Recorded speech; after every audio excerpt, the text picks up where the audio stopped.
This is day 32 of my daily exercise challenge to look like Baki. Do you guys ever think about resonance waves?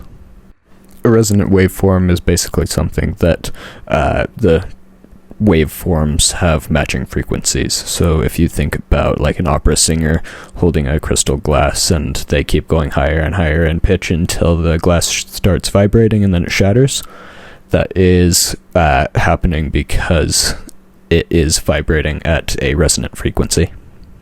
But anyways, I was thinking about a TED Talk that I saw that I think is probably like 10 years old now, that I haven't seen any other research come out about it, and I haven't been able to find much more information other than the TED Talk, which is kind of disappointing because the idea was interesting. And the idea was basically that cells in the body have individual resonant frequencies. And what they did was found a resonant frequency for cancer cells, and that it was, I believe, the 11th harmonic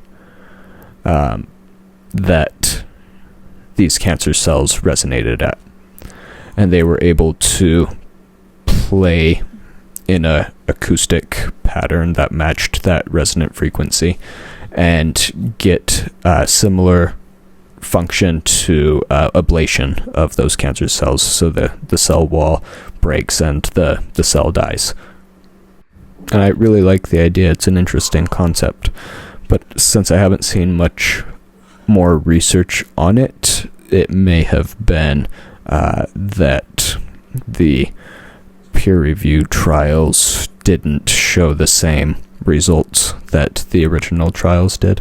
But I'm not really sure, so I definitely want to look into it some more. But something that I thought would be kind of interesting is to follow on that idea a little bit, but use ultrasound instead.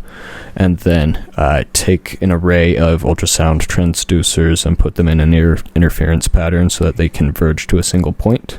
And then you can target a tumor or a group of cancer cells and try to get a targeted ablation.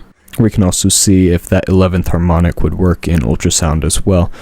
I'm not really sure if that's possible, but I think it would be an interesting idea to pursue a little more. Well, I'll see you tomorrow.